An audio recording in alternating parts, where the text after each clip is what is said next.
everyone to our Global Wellness Day, 12 Hours of Transformation Online Celebrations, presented by Chiva-Som and Sula Wellness Resort by Chiva-Som. This session will be led by Dilshan David. He is a Corporate Director of Sustainability at Chiva-Som. And today, he will discuss sustainable tips to improve indoor air quality at home. Having served many years in the hospitality industry in the fields of ecotourism, environmental management, and sustainability, he has gathered knowledge and experience in practical application of sustainability principles within tourism activities. And now he is with us. Let's meet Dilshan David. Hello, Dilshan David. Swadika, thank you, Kunod, for the introduction. And good morning and good afternoon, everyone. Wishing you all a happy Wellness Day. In today's session, we are going to look into the importance of indoor air quality, indoor air pollutants, health effects by polluted indoor air, the basic strategies to maintain quality indoor air, and sustainable tips to maintain better indoor air quality. As mentioned before, if you have questions during the session, please note them or leave in the chat box. We will answer the questions at the end of the session. Please allow me to share my screen with you. Okay. Firstly, let us consider the importance of indoor air quality to our health. An average person is spending about 90% of our time in indoor air environments. The quality of the air we breathe, that is from our indoor air environments, is vital for our health, productivity, and well-being. An average person consumes 10,800 liters of air each day. In the UK, poor indoor air quality is considered as the fourth greatest threat to public health after cancer, heart disease, and obesity. Another study reveals health and productivity score was 61% higher in a green building and 101% higher in a wellness building when compared with a conventional building. Dust and mold are the most common indoor air pollutants that can result in major health concerns. We encounter dust and molds almost every day and even at sleep. Going to the next slide.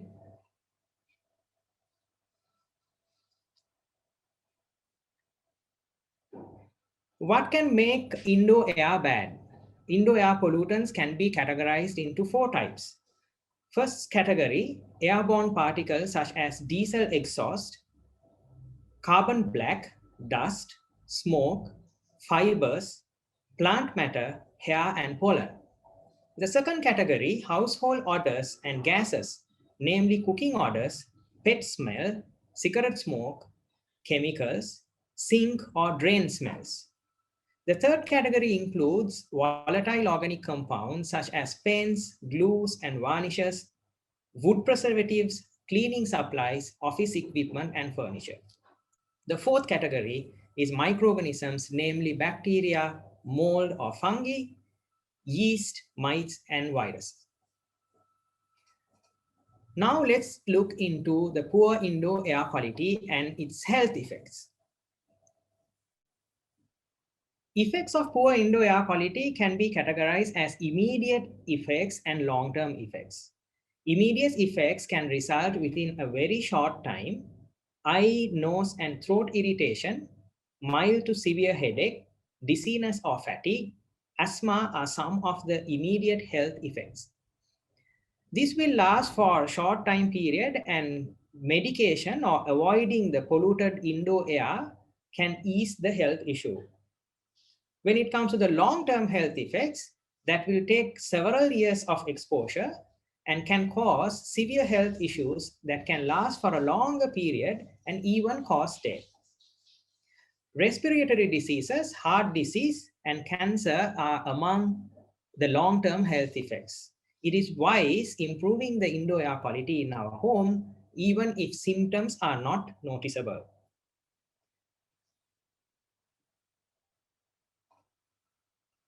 After getting to know about the indoor air pollutants and health effects, Let's have a look into how we contribute to poor indoor air quality. Cleaning and disinfection is an essential part of our life. There are various chemical agents in different chemical products we use. The chemical products that we use can solve one issue, but create another problem by adding pollutants to indoor air. During renovation activities, the paints, solvents, wax, varnish or adhesives can release organic compounds while in use and also after applications. Gas stoves have the potential to emit pollutants like formaldehyde, carbon monoxide, and nitrogen dioxide when they are in use. Improperly adjusted gas stoves can emit significantly more carbon monoxide than one that is properly adjusted.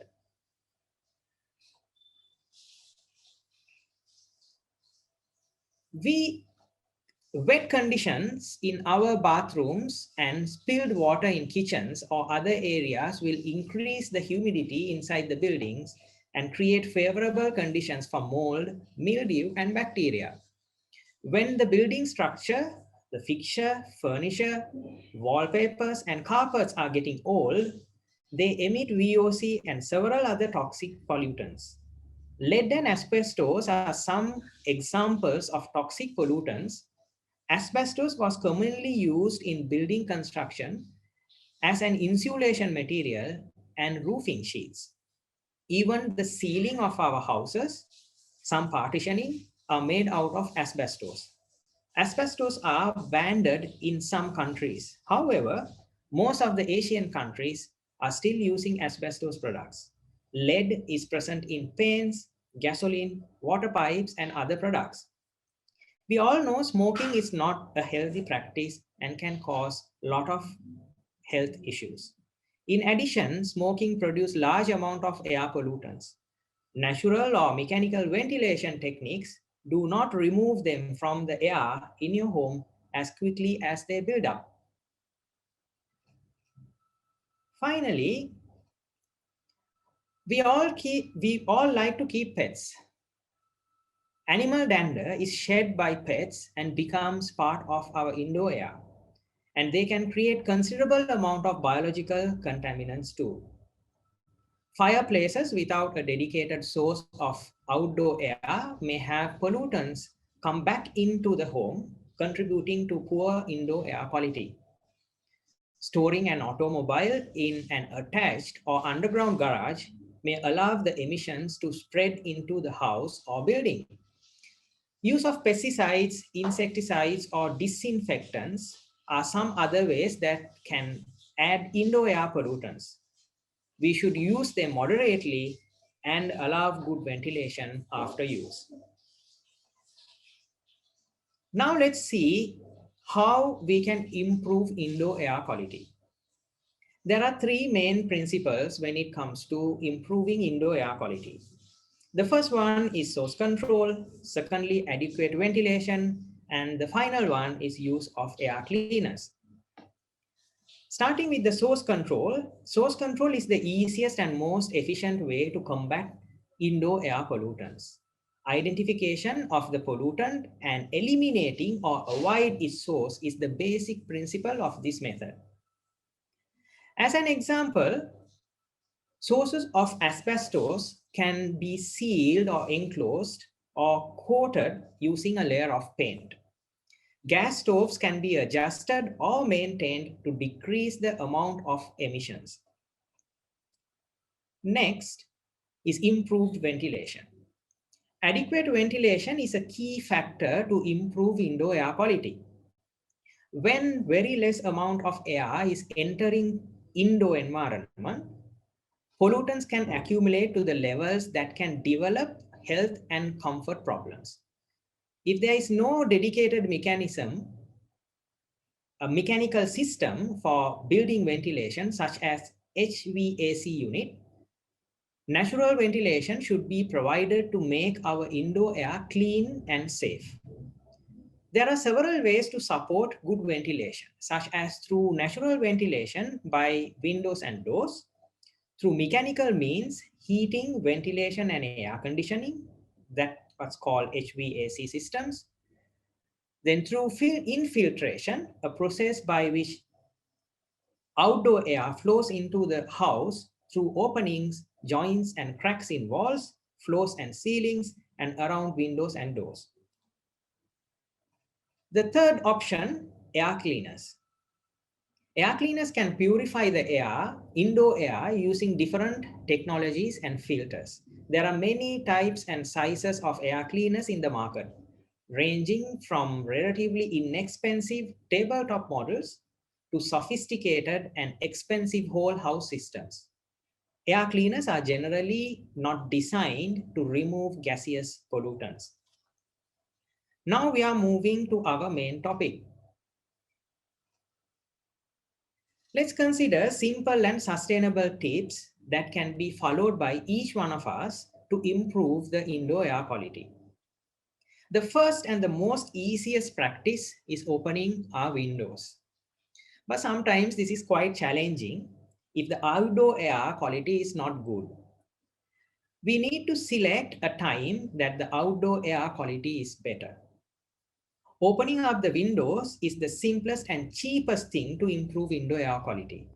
Opening your window even just 5 minutes a day is enough to reduce the harmful air pollutants in your indoor air. Proper cross ventilation can improve the airflow and refresh indoor air even within a very short time. Then about essential oil diffusers. Essential oil diffusers are used to have a better smell in our living areas. When selecting our essential oils, look for the correct product and the benefit. Organic oils can increase its benefits and much safer to use. Essential oils can reduce the airborne bacteria too. Essential oils like eucalyptus, clove, and lavender have been proven to help reduce the number of dust mites in your house, and some essential oils like tea tree oil have antibacterial properties. Use of candles. Paraffin candles are widely used in indoor environments for many reasons. Several researchers have shown the advantage of the use of beeswax candles given its ability to naturalize the harmful particles in the air. It is much similar to the action of indoor plants cleaning the indoor air. It is important to note that the burning any kind of candle still sends soot up into your air, and candles should be used in a moderation in indoor air environments. Use of non-toxic chemicals for cleaning. Cleaning is a must in our daily life. Most of the chemical products we purchase are with toxic chemicals that can cause eye, nose, throat, and lung irritation. Try to go for organic chemicals and cleaners or allow natural ventilation after cleaning activities by leaving the windows open for a few minutes. Unfortunately, the organic chemicals, when it compared with the normal chemicals, are quite expensive. But the health impact from the organic chemicals are much better than the normal chemicals or the synthetic chemicals that we use for our activities daily basis. Consider making your own household cleaners using ingredients such as vinegar, baking soda, citrus juice, or essential oils. Make sure to use correct dilutions of the chemicals when you are using chemicals. Use of additional amounts of chemicals do not provide extra care, but they do add more chemical vapor to your indoor air, and at the end of the day, it will be a part of the indoor air pollutants. Running the air conditioner. If you have a central air conditioning system, you already have a whole house air filtration system in place. During the function of an air conditioner, it pulls the air out from your house, cooling it and pumps it back to the house. During the airflow, the air will be filtered using various filters inside the air conditioner. The filter can trap particles while it does the job. Find out what kind of AC system that you have and what is the manufacturer recommendations for changing your filters. Groom your pets. We all love to have pets, but they can create biological air pollutants. Even more than pet's fur, dander can cause you asthma or incontinence if you have asthma already. If you have a pet, be sure to keep dander to a minimum by cleaning them regularly, brushing them outdoors if outdoor space is available. Even you can use your balcony. Vacuum the floors and furnishings regularly using a vacuum cleaner with a high efficiency particulate air filter. Normally we call it HEPA vacuum cleaners.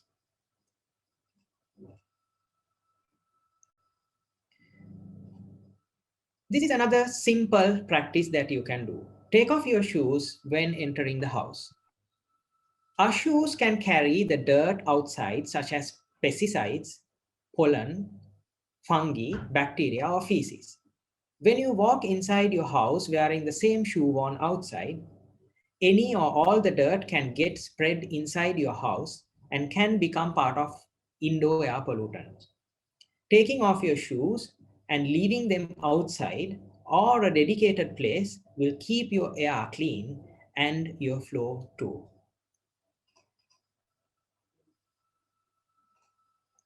Use of indoor plants that can improve indoor air quality. Oxygen is needed for our bodies to function properly. The air we breathe contains other gases and some combination of various chemicals and particles.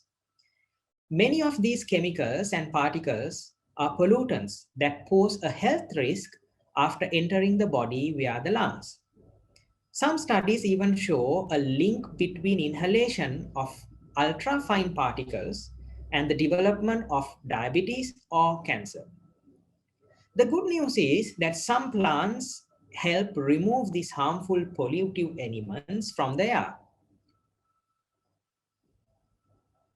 Ions released by certain plants can bind to potentially harmful particles in the air, such as benzene, formaldehyde, carbon monoxide, and nitrogen dioxide. The plant shown on the slide can neutralize these harmful particles. They even can neutralize the common volatile organic compounds from your indoor air. I'm sure all of us are having indoor plants. If you are already having indoor plants, consider changing them into the plants shown on the screen, and it will help to improve your indoor air quality and purify your indoor air using a natural mechanism. Keep new furniture outside for a few days. Volatile organic compounds, or VOCs, are chemicals that linger in the air, and they are everywhere in our homes. Materials and applications used in furniture making, especially the glues, paints, fabrics, construction materials, and many others contain VOC, such as toluene, benzene, and formaldehyde. New furniture can emit a lot of VOCs during the first few weeks and then taper off. To reduce the harm to your indoor air out new furniture as much as possible to allow VOCs to escape. If you can, keep it in your garage for a week, or at least keep the windows open in the room that you place the new furniture. This can be practiced during the first few months after purchasing new furniture. Then something to consider about cooking. Good food smell while cooking process indicates how tasty the food can be. On the other hand, a kitchen filled with smoke and a lingering smell or burnt oil, it's not a good indication of good indoor air quality. Smoke from the burning oils can be avoided by using a cooking oil that smokes at a higher temperature. Extra virgin olive oil has a lower smoke point compared to coconut avocado, peanut, canola, corn, and sunflower oil. According to North American Olive Oil Association, refined olive oil has a smoke point between 390 Fahrenheit and 470 degrees Fahrenheit compared to 350 degrees Fahrenheit to 410 degrees Fahrenheit for extra virgin olive oil. Adding more to the cooking process, using a kitchen hood. Both the energy source and the food we cook are emitting considerable amounts of Indo-Air pollutants from carbon monoxide, formaldehyde, wood smoke to burnt oil. Self-cleaning ovens, whether gas or electric, can create high levels of pollutants as food waste is burned away during the self-cleaning process. Keeping the kitchen windows open or running an exhaust fan would be the simple way of releasing the polluted air from our kitchens. Cooking hood will be beneficial to capture the pollutants directly from the stove, filter large particles and oil, and release the other gaseous compounds to external environment. Make sure the cooking hood and the filters are cleaned regular basis to get the maximum efficiency from the cooking hood. Then about molds. Clean the mold when you see them. Poor air circulation, dampness, low temperature can provide favorable environments for molds or fungus to grow. Fungus spread very fast and this disperse seeds into the air very frequently. These seeds can get mixed with Indo-Air. If you are noticing a fungus growth or fungus-like smell, proper cleaning needs to be done. And consider the source control method to control the regrowth. Vinegar, tea tree oil, citrus seed extract and water, hydrogen peroxide, and baking soda are some of the non-chemical agents that you can use to clean or eliminate mold growth. Finally, we would like to share some more sustainable approach to indoor air quality management at our resorts. Following are some of the best practices that we follow to maintain better indoor air quality at our resorts. We do use VOC-free paint, use of interior applications that are VOC-free or less VOC, use of environmentally friendly bio-cleaning chemicals, natural insect repellents, organic essential oil diffusers, on-time HVAC system maintenance, in-room humidity and temperature control, maintain lush green gardens inside and around the resort, facilitating the natural ability to maintain atmospheric temperature, provide more greeneries, support ecosystem balance, and purify the air around us. In addition, we have set indoor air quality standards recommendation for new projects, renovations, or upgrades. Lead guideline recommendations for safe material selection, international building standards based on 10 concepts such as air, water, nourishment, light, movement, thermal comfort, sound, material that we use, mind, and community aspects to ensure human health and wellness standards in our environments. We also conduct indoor air quality assessments for selected indoor air quality parameters as part of internal compliance standards. Carbon monoxide, VOCs, formaldehyde, carbon dioxide, humidity, temperature during winter times, temperature during summer times are being monitored. Okay, before ending our session today, let's have a look on the key takeaways. 90% of our time is spent in indoor environments. The quality of the air that we breathe is vital for our health, productivity, and well-being. Airborne particles, household odors, gases, volatile organic compounds, and microorganisms are the main indoor air pollutants. Poor indoor air quality leads to short-term and long-term health effects. The long-term health effects can occur several years later and can cause severe health problems that can last for a long time. And we discuss about how to control indoor air quality. Source control, good ventilation, and air cleaners are the three main ways that can be used to improve indoor air quality. There are simple, sustainable, and effective practices that we can use to maintain better indoor air quality levels. Mentioning a few: good ventilation, both natural and mechanical, then use of non-toxic cleaning chemicals.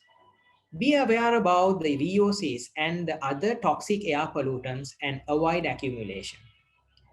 Leave your shoes out when entering indoor environments. Groom your pets. Use indoor plants that can purify the air. Use a cooking hood. Prevent and control mold growth. And make your own cleaning products if it is possible. This brings to the end of my presentation, and I hope you were able to gather some more knowledge or update your knowledge regarding indoor air quality and some sustainable tips to maintain indoor air quality. Thank you very much for participating with us and wishing you a good day and a good health. Thank you, Dilshan, for that interesting workshop. And thank you as well for your key takeaways that we can also improve indoor air quality at our own home. Here are some questions in the chat. Comparing among air Freshener Spray, oil diffuser with sticks, and scented candles, which one do you think would best improve indoor quality? And is it true that scented candles may be harmful if we smell for a long time? Yeah, giving you a full answer, I would say the best option is the essential oil diffuser. But we have to be careful. The oil that we are using in our essential oil diffuser, it's a known oil, right? Because sometimes when it comes to essential oils, there are very cheap oils and quite expensive oils as well. So when the essential oils are sold at a cheaper price, they may be a mixture of different kinds of oil rather than the specific essential oil. So if you are confident enough about the type of essential oil that you are using, essential oils are the best option that you can use in indoor air, indoor environments. On the other hand, there was another concern about the candles, right? So candles are being used for various reasons, as I mentioned during my presentation. And also, we can have the scented candles, right? So the base of the scented candles is paraffin, the normal wax. And the scent it produces, yes, there is a question. The product that you are purchasing, if there is an indication of the scent, if it is organic or a non-essential oil, then there is nothing to be questioned or worried, right? You can use it. But if you don't know what kind of essence are there, whether it's organic or just chemicals, then you should consider a little bit more before purchasing scented candles. Thank you, Dilshan, for your answer. Next question. Which indoor plant is the most effective for air purifying, and how many do you need in the room? Yeah, actually you can search the web for the types of indoor plants, because some plants are regional basis. We cannot find all the plants. For example, if I'm saying the palm plant or the snake plant, which can be found in Thailand, it's easy to grow and easy to maintain as well. So when I'm mentioning about the plants, we have to keep in mind, this is not considered each and every location of our house, because during the daytime, plants emit oxygen, but during the night time, they also breathe. They take oxygen in and emit carbon dioxide. So keeping indoor plants inside your bedrooms, it's not advisable, right? So even the plants that can purify the air, if you are selecting some plants that can purify the air, you can keep these plants in a bedroom during the daytime, but you need to remove them out from the bedroom and place them in the living room. So given the size of your bedroom or the living room, yes, of course, we need to increase the number of plants. So if I say a medium size plant in a medium size pot, for a medium size living room, 4 to 5 plants are more than enough to purify your air. Thank you, Dilshan. Okay, so hopefully we don't have further questions. But we add some more to the first question. There was a concern about the air freshener spray, right? This is a very good one. Sorry for missing it. And please be careful about the air freshener sprays, right? If the product price, you can very easily judge the health effects of any air freshener by the price, right? If you are buying the air freshener for a very cheap price, yes, of course, this is not good. It's a mix of chemicals. And whenever you see the backside of the product, you can see it's like 15 to 20 different types of chemicals included in the air freshener, right? So it's better that try to avoid the use of air fresheners, because from the product itself you can read the ingredients and it's very clear it's a mix of lot of different chemicals at the end of the day, right? So if you are using the air freshener, the machine or the sprayer, there are options, right? 10 minutes, 20 minutes, 30 minutes, or 40 minutes. So try to use the 40 minutes option. So it's not that we are getting rid of the air freshener totally, but still we can use it. We can have the good smell. Sometimes we can have the health benefit of the air freshener, but use it in moderation.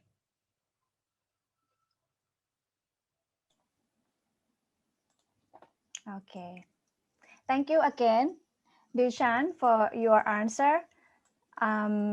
So if you cannot think of the questions as of now, no problem. You can arrange your questions in the chat box with your email address.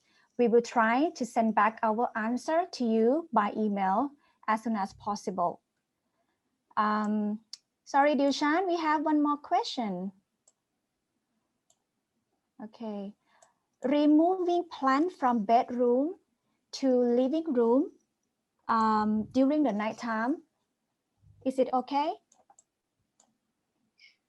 Yeah, it's okay, but I need to add a little bit more. If you are leaving your bedroom door open after removing the plant from the bedroom to living room, yes, there is still of a risk, but it's not that big risk. And if you have your fan or the air conditioner inside the bedroom, still the air circulation is happening properly. So removing the plant from the bedroom to living room and still you are having a sleep inside the bedroom, it's not that big to consider. But in case if you can manage space, if you have your own balcony or if you have outdoor space, if you can keep the plant totally outside, that's the best option. But some people, we all know we are in high-rise buildings. It's not possible for us to carry the plants and walk outside and keep them outside, leave them outside. But if we have a small balcony, we can place the plants outside. And also consider the size of the plant as well, right? Because sometimes if we have a very big pot, it's impossible to lift the pot every day. It will give another headache and also some health implications also by lifting heavy weight using wrong postures. So in order to avoid that, use medium-sized plants. So it's very easy for you to move them from place to place. And if you are really concerned, oh, I'm moving my plants to the living room and still it's connected to the bedroom, yeah, there is a concern. So if you are really cautious about that, just leave the plant totally outside. Next question. You mentioned natural insect repellents.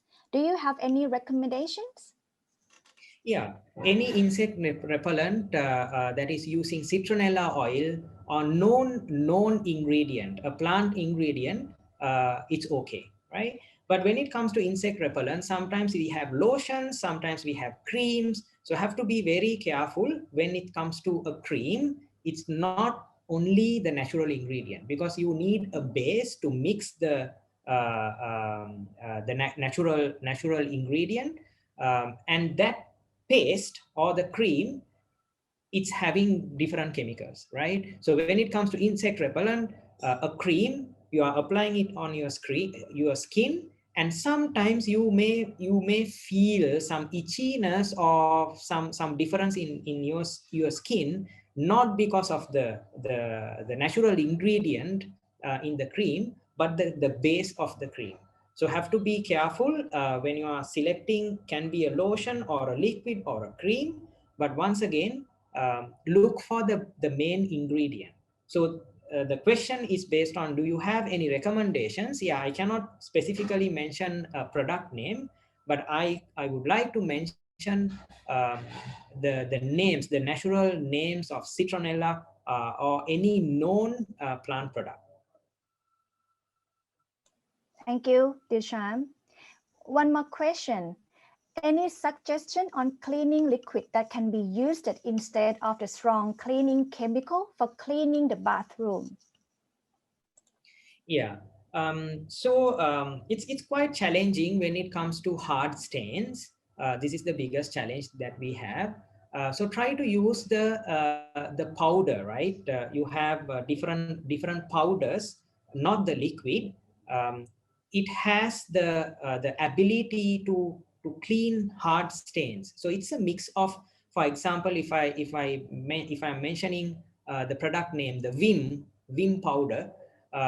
You apply it and it's a mix of silica, right? It has a cleaning agent as well, but the base is mostly silica, that is sand, a very tiny sands. So this is much safer than using a hard liquid cleaner, right? And on top of that, I've mentioned about some other examples, some natural ingredients that you can use. Lime, lemon, baking soda, vinegar. Vinegar is a very good option. And if you refer the internet, you can find very simple tips how to use vinegar as a cleaning agent and how to enhance the ability of cleaning from vinegar, right? So try to make your own paste or the solution, just apply it. And anyway, after the cleaning process inside the toilet, we will use fresh water and rinse it off. So don't worry about the bad smell from the vinegar. If you are so worried about the bad smell, you can use apple cider vinegar as an option. Thank you again to Dilshan, and thank you to everyone again for joining us. We hope you enjoyed the session and learned some useful tips today. Thank you, everyone.